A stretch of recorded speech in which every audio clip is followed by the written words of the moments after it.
I'm finally doing it, my first ever normal Nuzlocke.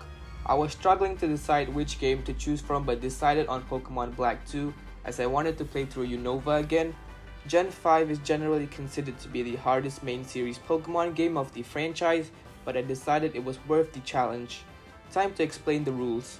If a Pokemon faints, it dies. I can only catch one Pokemon per area, no items in battle.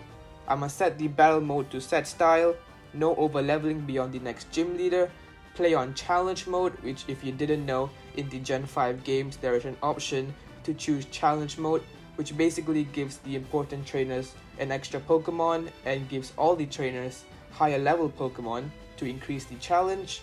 And the last rule I'm going to be adding is the dupes clause, which basically means if I catch a Pokemon from a certain species or evolutionary line, I cannot catch it again on another route. So this could lead to strategic calls like encounter routing and whatnot. With that being explained, let's begin. My mother tells us Bianca is here in town to give us our starter Pokemon, and after a quick chat with Where's Purloin guy, Where's Purloin? I head to Bianca to choose my starter Pokemon. Even though Tepig and Oshawott are the better options, I had to stick to my favorite Unova starter Snivy, who according to the best Nuzlocker in the world, he's pretty bad. Without counter, Superior kind of fucking sucks balls. But oh well. We name the Snivy Natrix and proceed to have our first rival battle. I set up 2 Leers to lower his defense while he tail whipped me for the same effect. I go for a tackle dealing huge damage, but he retaliates with his own tackle, leaving us at literally 1 HP. Luckily I'm faster and deal with it, but damn, that was brutal. We then get taught to catch Pokemon and our first encounter is a Purloin. I mean the only other Pokemon here is Patrat, so I should be grateful, but I should probably kill it and hide the body before Hugh gets any wrong ideas. I named it Cleoparda, its German name, and after meeting Alder, our Route 20 encounter ends up being Sawaddle, which I named Burke like the gym leader. Our next encounter at Flockacy Ranch is Lillipup, and I name it Dog. After helping the ranch owners finding their lost Herdier from a Team Plasma Grunt, we meet Alder again to train with him. After dispatching his trainer kits, I made my way to challenge the gym. I beat the gym trainers and before facing Charon, I gave my Snivy an Oranberry. Going into the battle, my strategy going into it was setting up Growth with Snivy to beat his Patrat and Lillipup and use literally everyone else to deal with the Pidove.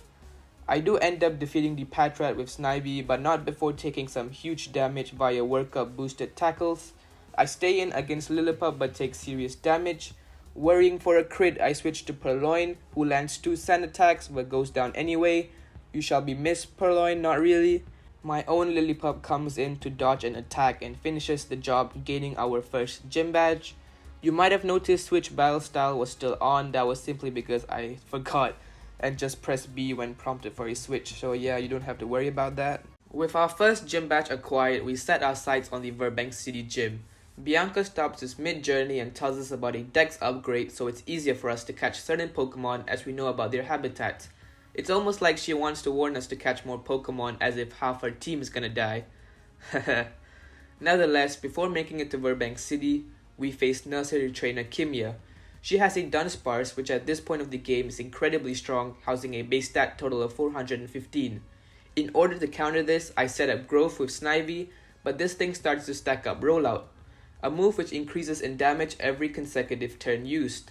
By the time we start dealing damage, Snivy is pushed to 1 HP for a second time this run. Talk about clutch. If there's one thing good about Snivy though, is its relatively good speed, so I outspeed to finish off Dunsparce. After a quick chat with our mother and witnessing Roxy and her dad having an argument, I went to Burbank Complex to get Pidove as our encounter. I name it Pigeon and decide to do the optional quest of dealing with workers. Yeah, that was a mistake. The first and second trainers were easy to dispatch, Snivy even evolving into Servine as a result. The last trainer though, yikes. I led with Sawaddle and he led with Magby. Realizing it had no fire moves or it just didn't use any fire moves, I just spammed Bug Bite. Not only does Magby get the critical hit Smog, it got the poison which ensured Sawaddle going down. That was clearly unnecessary. We get the Rock Smash TM as a reward for completing the trainer quest and decided to take on the gym trainers. All was going well until... In comes coughing. I don't want to switch into my Servine, so I'm just gonna deal enough damage for Servine to come in and KO. Yep, Poison will finish Lillipup off. That is really unfortunate. Well, at least Servine can finish off the coughing now. Yeah, this is called the snowball effect, people. RIP Lillipup. With things looking pretty rough, I decided to conjure up a strategy to deal with Roxy. Basically involves leading with Servine and leaf tornadoing the coughing, hoping for accuracy drops and hoping it will be enough for coughing to miss some moves and then take it out. Switch into Pidove to take down the Grimer while reliably healing with Roost, and take down the Whirlipede with super effective Air Cutters to avoid the poisoning because it's not a physical damaging move. In which case Poison Point from Whirlipede won't activate.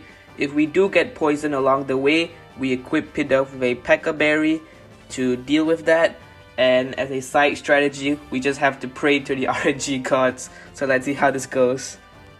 With two completely avoidable deaths staining our already bloody arms, we initiate the battle with Roxy. She leads with coughing and I lead with Servine. I go for the Leaf Tornado and do not get the accuracy drop, it goes for a Venoshock instead. I go for another Leaf Tornado, get the accuracy drop. Venoshock leaves us with 2 health. With Overgrow and a critical hit, I take down the coughing. I switch into Pidove and Pidove goes for the Return. Return deals huge damage, critical hit, and I dodge the poison gas from Grimer. So effectively it gives us enough momentum to take down the Grimer. Out comes the Whirlipede. I go for an Air Cutter but it blocks with Protect. Another Air Cutter critical hits and activates the Citrus Berry, bringing it back to green health. Go for another Air Cutter, bringing back to yellow health.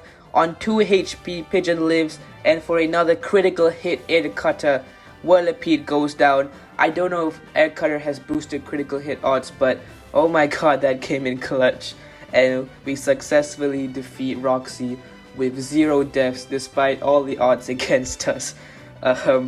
This was an incredibly eventful 4 minutes, and I hope I can catch some new Pokemon soon because Pidove and Servine ain't gonna cut it. With the second batch acquired, we had to visit Pokestar Studios and also mediate the conflict between Roxy and her dad.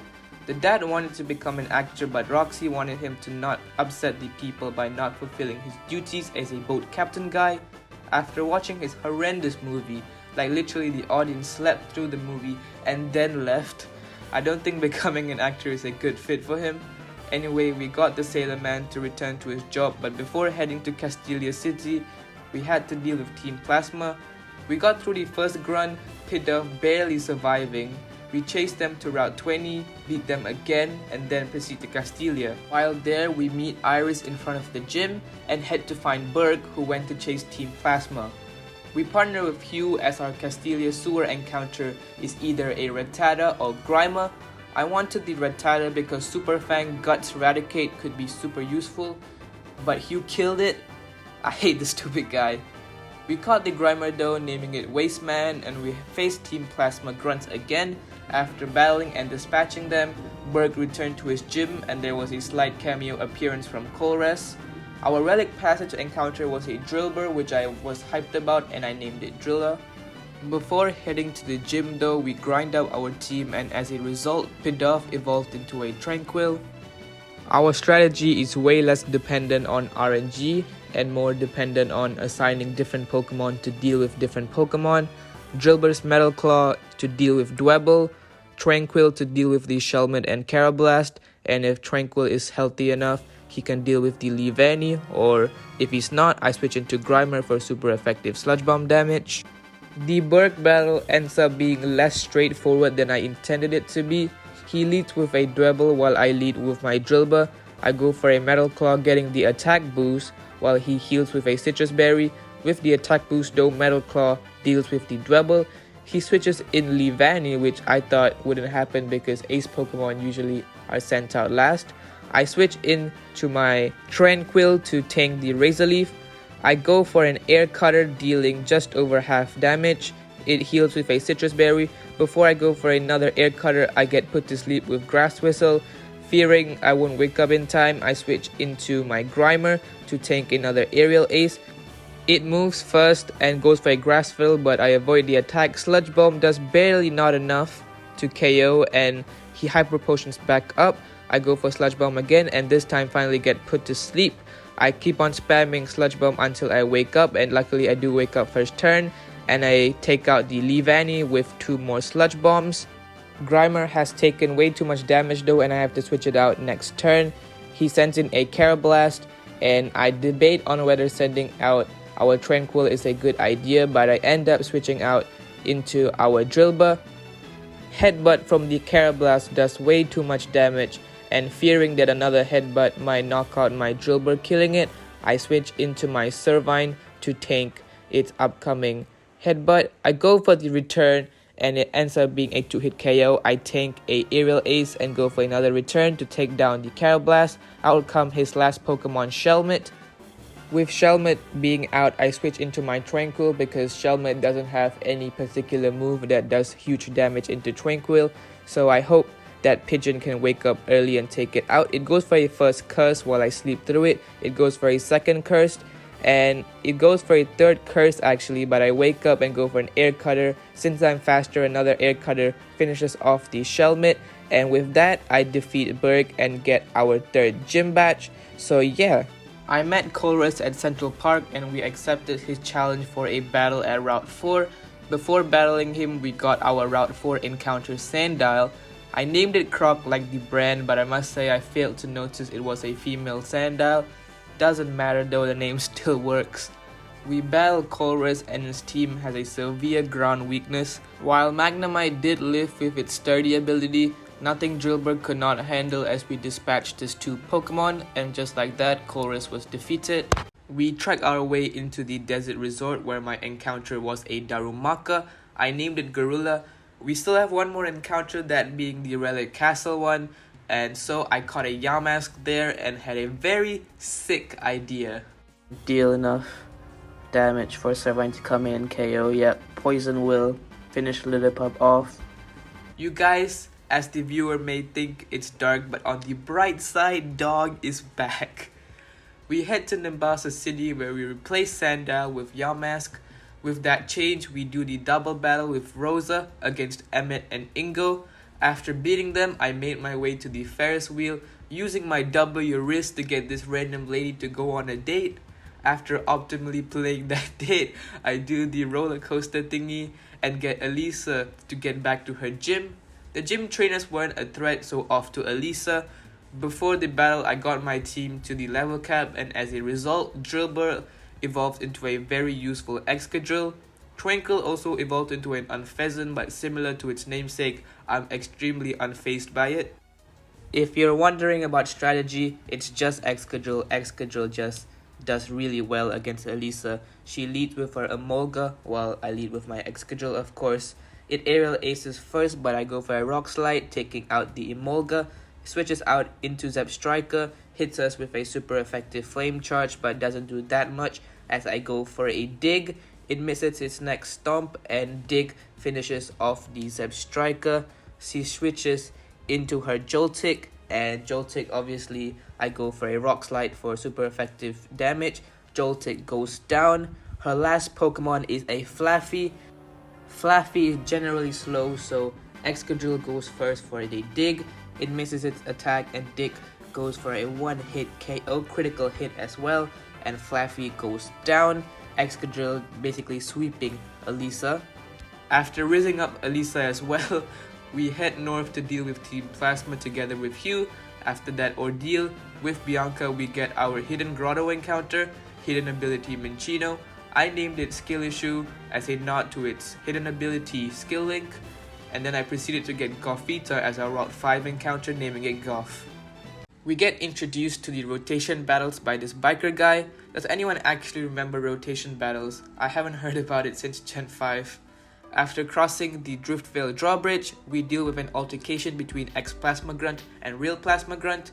After that, we are led to meet one of these sages, Rude, and he challenges us to a battle. We defeat him and get the free Zorua, which counts as our Driftvale City encounter. I replaced my Grimer for it, and after that we went to take on the Driftvale Gym. The gym trainers were easily dispatched thanks to Servine, Excadrill, and Yamask to deal with the Baltoys. As always, before we battle Clay, we level up our team to the level cap. This triggered a lot of evolutions, namely Darumaka to Darmanitan, Yamask to Cofagrigus, and Zorua to Zoroark. With this newly buffed team, here's our strategy. Servine is going to be hard carrying the fight, and if Servine is threatened, Excadrill could come in for the Onix or Clay's own Excadrill. We initiate the Clay battle. He leads with an intimidating Krokorok while I lead with my Servine. I go for Growth to get back my attack while he goes for Bulldoze, getting critical hit damage and speed drop. I finish him off with Leaf Blade and out comes the Onix, hits me with a Rock Slide. What I failed to account for is the speed drop now makes me slower than Onix, so even though I go for Growth, it ends up putting me in a tough situation. I do end up getting the Leech Seed off, breaking its sturdy ability, so that's that. In order to counter the situation and make sure Servine doesn't go down, I switch into my Excadrill.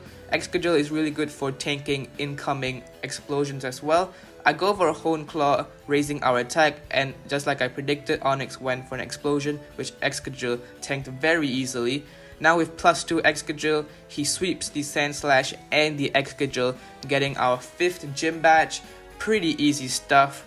After getting the gym badge, Servine evolved into Serperior, making our team all fully evolved. I also backtracked to get some encounters, namely Trubbish at Route 16, a Heracross at Lost Lone Forest, which is a 5% encounter, so that was really lucky. I also went to Castelia City to get a Eevee as an encounter. I named the Trubbish Bagman, the Heracross Valiant, and the Eevee Dogcat. Is it a dog or a cat? I don't know. So hear me out. I didn't read any of the dialogue and didn't go to the Pokemon World Tournament first, so that was pretty silly. Instead, I got my Route 6 and Chargestone Cave encounters, Shelmet, which I named Armorman, and Clink, which I named Kogita because it's a cog. Kogita. Yeah. After that, I went to do the Pokemon World Tournament because you have to do that to progress with the story. After that, we did the Team Plasma event. I did get into some pretty close calls during the double battles with Charon and Hugh, but we got out with no deaths. I traversed Chargestone Cave and made it to Mistralton City, where I talked with Professor Juniper and Skyla, and then went ahead to challenge her. Usually this part of the video talks about my strategy to defeat the gym leader. However, this time we are going to talk about the mistakes I made. I assigned Excadrill to Sword Stance Sweep even though I would be facing 2 water types. I didn't have any backup Pokemon to support Excadrill, and I didn't go back to heal Excadrill, meaning while it was still at full health, we only had 4 Rock Slide PP left. With all those mistakes taken note of, I feel you guys should know generally what's about to happen. She leads with her Swoobat while I lead with my Zoroark disguised as a Darmanitan. One super effective Night Slash later and the Swoobat goes down, and that's the easiest part of Skyla's team. She sends out his Skarmory, and Zoroark can't really do any super effective damage against Skarmory. I didn't want to switch yet as I wanted the Skarmory to break my illusion, find out that I'm a Zoroark and go for an X-Scissor, and when it does go for an X-Scissor, I can have a safe switch into Excadrill, which is what I did. I got some damage via Night Slash. It goes for Aerial Ace, breaking the illusion, and I am revealed as a Zoroark. It should go for an X-Scissor next, so I have a safe switch into my Excadrill, and after that I just start setting up Sword Stances.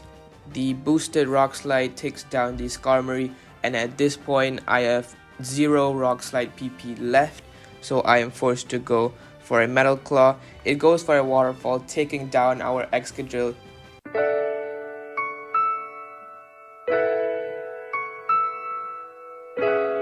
Extremely careless play by me, but it is what it is. I send out my Unpheasant to do return damage, which does more than I thought, so I should have just done this in the first place. With Excadrill leaving a hole in the team, I was pretty pissed because I planned Excadrill to be an Elite 4 team member. So now with it being gone, I have to plan around that, which is pretty annoying, but we move. Another return takes down the Swanna, and she sends her last Pokemon Sigilif. To take down the Sigilith, I simply switch into my Zoroark and go for a super effective Night Slash, taking down the Sigilith and successfully getting us our 6th gym badge, which was pretty neat. And yeah, I was pretty pissed that I let Excadrill go down that easily, but with that hole being opened up, I have a Sandal in the box that I can replace it with. We add Croc the Sandal into the party and I grinded it up to be on par with the team, becoming a Crocorock then Crocodile. We fly to Lentimas Town on Skyless Plain and trek the cave to make our way to Undella Town. At this point of the game, we need a Pokemon with Surf, and literally no one in our box or party can learn the move Surf. So at first I wanted to evolve the Eevee that I got at Castelia City into Vaporeon to access Surf, but I didn't need to do all that because my Route 14 encounter was a Golduck, which I named Surfer. I replaced Zoroark for it, and while getting all the encounters I missed previously, at Seaside Cave I caught a Woobat which I named Wombat. This may seem like an awful Pokemon, but I was super excited because of a thing called encounter routing. Basically, if you want to guarantee a Pokemon on a particular route, you can catch the other Pokemon in that route in other locations, and via the Dupe's Claws rule, you can force a Pokemon to be your encounter. In my case, Axew in Mistralton Cave. While I could not guarantee Axew, I increased the odds significantly for Axew. And sure enough, my first encounter was a Woobat which I ignored thanks to Dupe's Claws, and then my next encounter was an Axew. I named the Axew Iris and evolved it into a Fraction then Haxorus. I said Axew too many times, I apologize. After killing Cobalion, visiting Lacunosa Town, defeating Team Plasma with Hugh, and killing Virizion, I went to take on Drayden. So far, all of the gym leaders have warranted a strategy or forced me to account for my mistakes. Drayden does not deserve this courtesy at all, as after setting up one Dragon Dance with Haxorus, we swept his entire, and I mean his entire team. It feels so good to defeat a gym leader with so much ease. We had to deal with Team Plasma's Ray Gun Ship Ice Freeze thingy. I really love the Gen 5 games a lot, but I never really understood this part of the game that much. Anyway, we mesmerized Zinzalin, humiliate the Shadow Triad with Coil Serperia strats, and we made our way to Humilau City, where I had a genius plan. Golduck and Unfezant aren't really the best Pokemon for this hardcore Nuzlocke, and they only really served as a Surf or Fly Pokemon. Me and my big brain thought that I could solve this with the Pokemon Maintine, a Water Flying type. Previously in my run, my Undella Bay encounter was a Mantike, and I got Remoraid as my Humilau City encounter. I evolved it up and then came to a shocking revelation. The stupid Stingray thingy couldn't learn Fly. I had to keep my current team going in to face Marlin. So speaking of Marlin, this guy is a Water type gym leader, and on first glance Serperia would seem like a good Pokemon. However, most of Marlin's Pokemon all knew Ice Beam or Air Slash. The only knowledge I had going into this fight from previous playthroughs was Wailord always opens with Rain Dance, so I could take that opportunity to set up Coil, and then the rest of the fight was really done in the heat of the moment. So yeah. Marlin leads with Wailord while I lead with my Serperior. I go for turn 1 Coil as he goes for turn 1 Rain Dance as expected, setting up the Rain and boosting Water type attacks. I go for Coil again because I knew that Ice Beam won't KO because it's not Stab, and with plus 2 Leaf Blade, Wailord goes down. His next Pokemon is a Mantine as he sees a kill with Stab Air Slash. I just about lift the Air Slash on 5 health and take down the Mantine with Leaf Blade, plus 2 Leaf Blade of course. Now Caracosta is actually pretty tricky because Serperior being this low health cannot knock it out because of Sturdy, so I switch into Haxorus on the upcoming Rock Slide. Unfortunately, I get critical hit and I'm forced to switch into another Pokemon. I choose to switch into my Crocodile because I expected another Rock Slide, which it does go for. Crocodile takes the Rock Slide and I go for an Earthquake, bringing it down to 1 HP due to Sturdy. Now Caracosta gets healed by Citrus Berry and then also goes for Shell Smash, which is pretty weird. I still outspeed it though, and Earthquake takes the Caracosta down, giving us the Moxie boost. And with Crunch, super effective because Jellicent is a Psychic type, I take it down and beat Marlin with no deaths. I really expected a death to give myself momentum again, but it didn't happen, so I'm pretty proud of that. Next up, I got the Colress machine from Colress and killed Terrakion. We went through Seaside Cave once again, this time using the Colress machine to get through the crustal. We then also commit the most alpha thing a protagonist has ever done, which is raid the whole Team Plasma ship, which was super cool. We say hi to Kiram and beat up Zinzalin and his grunts again. We get yeeted off the ship and are forced to make our way into the giant chasm. Now what's weird is that we can encounter Metang, which is a Pokemon I really want to use for this Nuzlocke, in the Crater Forest, but for some odd reason it counted as my giant chasm encounter and not a Crater Forest encounter. So what I had to do was repel my way through the cave, and when I got to Crater Forest, hoped to God that I got a Metang, and let's just say my prayers were heard. Alright then, so hopefully I get the Metang. Guys, this encounter is, holy shit, it's a Metang. Holy shit, it actually worked. Oh my god, why is Darmanitan so low health? We caught the Metang, naming it Steven, and we entered the Team Plasma ship one last time to take on Zinzalin and Colress. I don't know why the game does this thing where Marlon's highest level Pokemon was level 55, which means the level cap should be higher for Zinzalin or at the very least Colress. Zinzalin's highest level Pokemon ends up being level 51 while Colress's was 52, so I was a bit over level, but that's not my fault, man. The Zinzalin fight itself was pretty easy. I led with Haxorus accidentally, but I switched out into my Darmanitan, Fire Punch to take down the two Cryogonals, and then Fire Punch to take down the Weavile as well, leaving Zinzalin defeated. I lead with Darmanitan going for a Fire Punch, leaving the Magneton on 1 HP due to Sturdy. It switches out into Magneton while I switch into Crocodile, taking it down with an Earthquake, take the Behemoth down as well, and now with +2 Moxie and now +3, we take down the Metang and Magneton pretty easily, and that's Colress defeated. After meeting Ghetsis and defeating the Shadow Triad, Hugh reunites with Purloin, now a Liepard, as we head to fight Kyurem. After getting saved by N and insane graphical issues, we take on Kyurem Black.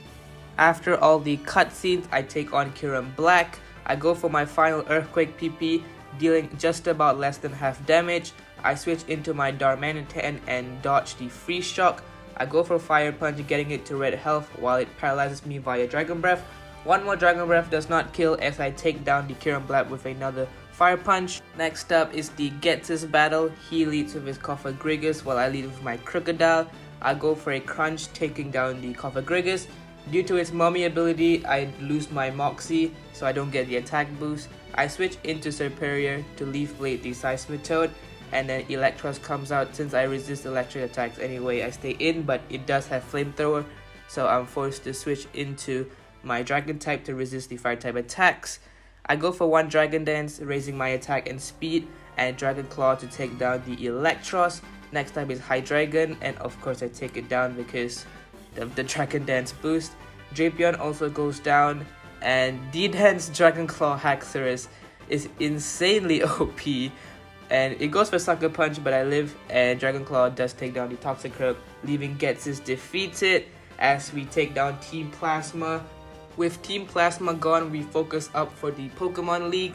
For some odd reason, Haxorus can learn Surf, so I end up boxing Golduck in favor of Metang and then evolve it into a Metagross. We made our way into Victory Road, meeting with N. Our last encounter of the run was a Bayonet, which I named Pocket. Before we exited Victory Road, we had our last Pokemon battle before the league, which was against Hugh, and he was a bit of a cakewalk. And there it was, the Pokemon League. After a bit of team building, this was our team to take on the league. Natrix the Serperior, Croc the Crocodile, Gorilla the Darmanitan, Iris the Haxorus, Steven the Metagross, and last but not least, Dogcat the Vaporeon. The Eevee which we caught at Castelia City evolved it into a Vaporeon and taught it Ice Beam, Rain Dance, Aqua Ring, and Scald. And with that, here we go.